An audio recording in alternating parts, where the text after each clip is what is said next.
Namaste. We will continue with the 46th Sloka in chapter 2. Yāvān artha udapāne sarvataḥ samplutodake tāvān sarveṣu vedeṣu brāhmaṇasya vijānataḥ. Yāvān artha udapāne sarvataḥ samplutodake tāvān sarveṣu vedeṣu brāhmaṇasya vijānataḥ. Bhagavan in the previous sloka had mentioned that Vedas allow us to attain things which are within the realm of three gunas, Traigunya Vishaya Veda, Nistraigunya Bhavachana. Transcend these, meaning that be desireless. He also asked Arjuna to transcend dualities, Nirdvandvaha, meaning be same whether it is happiness or sad, victory or defeat. Nitya Sattvastha, indulge in activities that help the Sattva guna to grow. Niryogakshemah, so do not try to acquire and protect something. And Atmavan Bhava, meaning take care that the mind does not get attached or does not become disturbed. Everyone's search in this world is for happiness. We all look for happiness in things, be it a home, be it marriage or children. We wish to have happiness eternally. We do get happiness, but it is short-lived. Happiness is very impermanent and usually tainted with sorrow. Bhagavan had asked the Karma Yogi to abandon all sadhanas for Vishaya Anandam. So, does he not experience any bliss? That is answered in this sloka. Yāvān artha, yāvān, that much, artha meaning benefit, udapāne, udapāne meaning small reservoirs of water. If you go to villages, you can see that every house has a small well. They also have a small pond. The well's water is usually used for washing vessels, dresses and so on, and taking bath, and the pond's water is usually got for drinking and so on. So there are different reservoirs of water and each has a different purpose. So yāvān artha udapāne, there are small reservoirs for different purposes. Imagine there is a big lake there. Now this lake serves all the purpose of these individual small reservoirs. You can use the lake's water to take a bath. You can use the lake's water for drinking. You can use it for everything, right from irrigation and everything. So if you have a big lake which is filled with water, then you don't have to go in search of a small pond or a small well. Now Bhagavan explains in the next line, tāvān sarveṣu vedeṣu brāhmaṇasya vijānataḥ. Vijānataḥ meaning ajnani, someone who has known the Brahmatattva.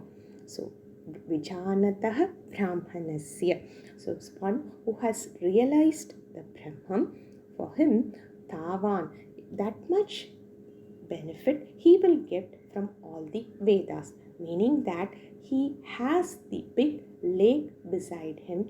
Why would he go in search of a small pond or a small well? To put it simply, all the happiness that you can get from performing different sadhanas in the Vedas can be got by attaining the Brahmaඥānam, or simply put, Brahmaඥānam or Brahmanandam is the ultimate, and all the other Anandams or Vishayanandam is small, very small when compared to Brahmanandam. To understand this, let us look at Taittiriya Upanishad, Ananda Mimamsa. Mimamsa meaning analysis. The Upanishad analyzes the Anandam or the aspect of happiness for the sake of the seeker.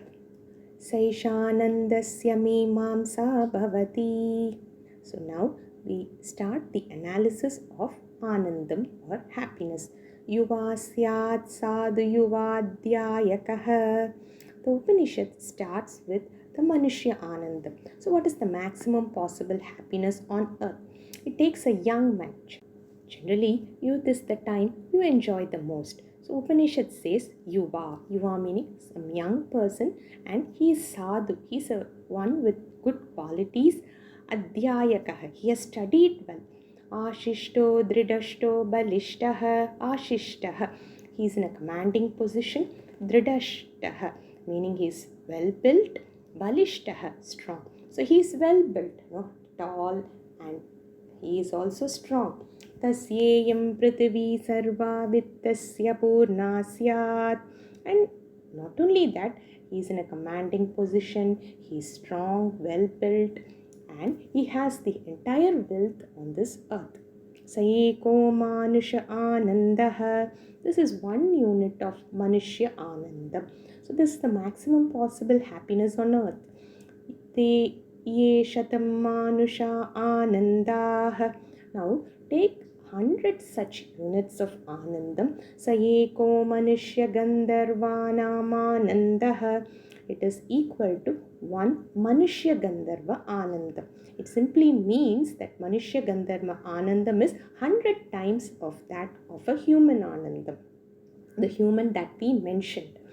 Shrotriyasya chakamaha tasya. Now the person on this earth, who is the Shrotriyan? Shrotriyaha means one who has listened to the Shastras and who has understood the Shastras, and Kamahataha, who has no desires.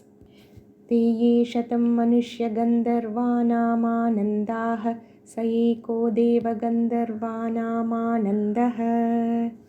It continues with the next class of devas. These Gandharvas are actually musicians. So Manushya Gandharvargal, so they kind of live in the earthly plane, and Deva Gandharvargal are supposed to live in the heavens above. So 100 units of this Manushya Gandharva Anandam is one Deva Gandharva Anandam. Shrotriyasya chakamahatasya. And the Anandam is the same for a person on earth who has learnt the scriptures and who has no desires. Te ye shatam deva gandharvanam anandah sayekah pitrunam chiraloka lokanam anandah. The Upanishad continues. Next is Pitru Devatas in the Chiraloka. So 100 Deva Gandharva Anandam is equal to one Pitru Anandam. And the Upanishad continues like this. Next comes Ajana Janam Devanam Anandah. So basically, happiness or Anandam increases. The Manushya Anandam, if it is one unit. Next is Manushya Gandharvam, which increases by 100. Next is Deva Gandharva, which increases by 100. Next is Pitrukal, which increases by 100. Next is Ajana Devargal, that is again into 100. Next is Karma Devas. Next is Devas. Next is Indra. Next Brihaspati. Then Prajapati. And finally Brahma. The Upanishad actually goes step by step.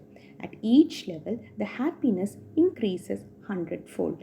Shrotriyasya chakamahatasya te ye shatamajana janam devanam anandah sayekah karma devanam anandah ye karmana devana piyanti shrotriyasya chakamahatasya te ye shatam karma devanam anandah sayeko devanam anandah. So Upanishad goes on like this. So what the Upanishad wants to tell us is that Brahmanandam is Paramanandam. Atma, which is Sat Chit Anandam, is Ananda Swarupam. My very nature is Anandam. Happiness is not outside, but because of our Ajnanam, we search for happiness outside. It is this that Bhagavan has pointed out here. Just as a big lake can give everything, similarly Brahmanandam is much, much, much superior than these Vishayanandams that we go in search for. We'll continue again with the next Sloka later. Dhanyavadaha.